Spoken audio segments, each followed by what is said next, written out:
And Ice Cube and his contract with Black America have been making a lot of headlines for the last 24 hours.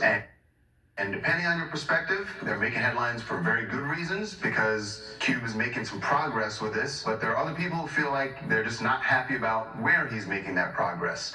A surrogate, an advisor with President Trump's campaign, tweeted out yesterday that Ice Cube had been working with the administration to come up with their platinum plan. And this is something that President Trump unveiled last month in Atlanta to a group of black supporters and said that he was going to sink $500 billion into the black community. So why is Ice Cube taking so much heat?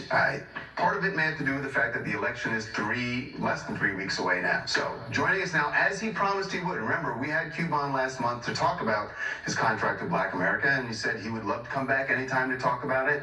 And man of his word, he is here, and we welcome him back. Ice Cube, good to see you, man. Thank you. Thanks for having me on. We appreciate it. So, you've heard this criticism. Yeah. It's pretty clear. Tell us how you react. Well, I know, some people don't understand, the process of what happened and how it really went down. I think that, I'm running to what's considered the other side and making a deal on the other side. That's not what happened or what's happening. They had a plan called the Platinum Plan, and they had that plan before they saw the contract with Black America. And once they saw the contract with Black America, they asked us to come and explain some of these concepts and our vision of what is wrong with all these plans that, go to help minorities, go to help people of color, diversity and all that. But, we end up as Black people only getting a small percentage of those programs. So after talking to the Trump campaign, I also talked to the Biden campaign, I've talked to both sides. So after talking to them, they updated their plan and made adjustments and, put what they put on the table. So people want to get into what they adopted from your contract in just a moment, but I just want to say, in fairness to you, when you were here with us, you said that you were speaking to people from the Biden's camp and also people from Trump's camp, and you were waiting to hear. And what was the response you got from Biden's camp? Biden's camp, we talked and they was really like, you have some great ideas, and we like to get into it after the election.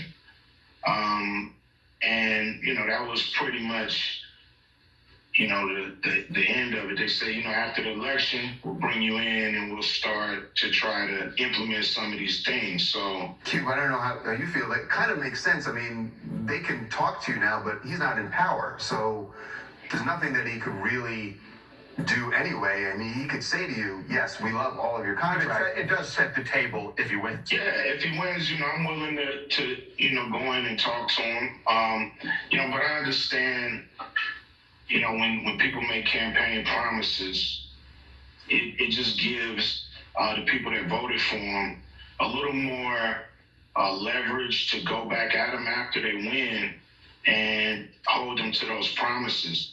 If they never make the promises, then there's really nothing to hold them to. That's absolutely true. We need this for Black Americans because this country is coming apart. It's coming apart at the seams.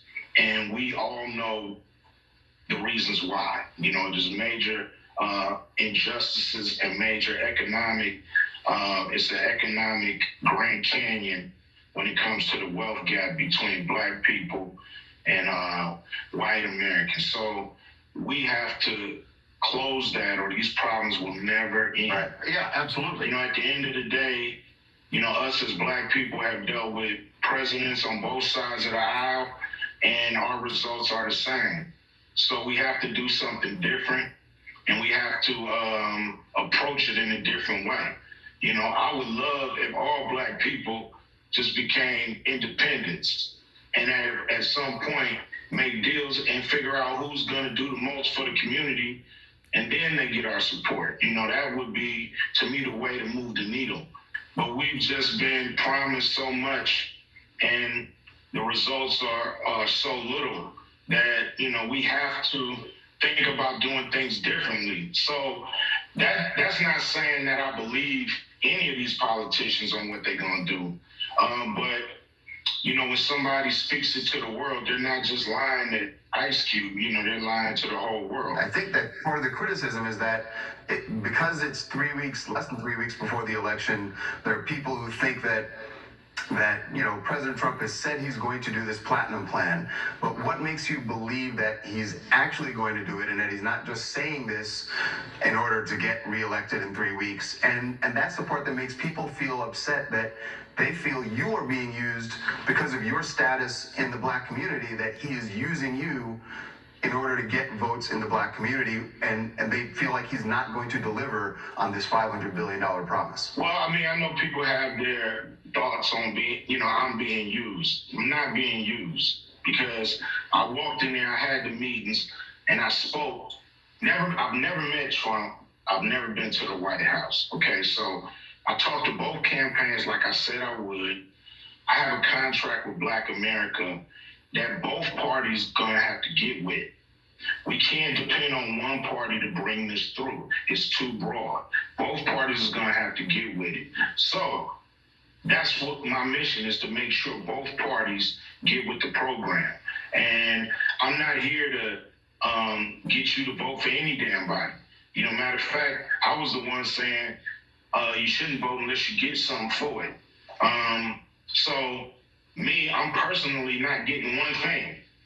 I'm trying to make sure that all these trillions of dollars that's being tossed around make it to the black community, not to the minority community, not to the community of color, not to all these names that throw us in this big old pot, but actually in black entrepreneurs' hands, into black people's hands, to create these jobs, because black is gonna hire black. So this is what I'm trying to do. And I'm willing to work with anybody that has a remote chance to make that happen. If you could just tell us quickly, what was the biggest thing that you got in this meeting with the Trump campaign? What was the biggest thing from your contract that they said, all right, we're down with that and we want to put that in the platinum plan? Because I know reparations is part of your contract. I'm curious, what was it that they said, all right, we want to do that?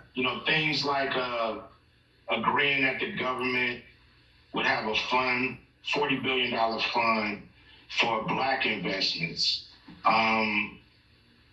Agreeing to stuff like having a cabinet position to push African American affairs,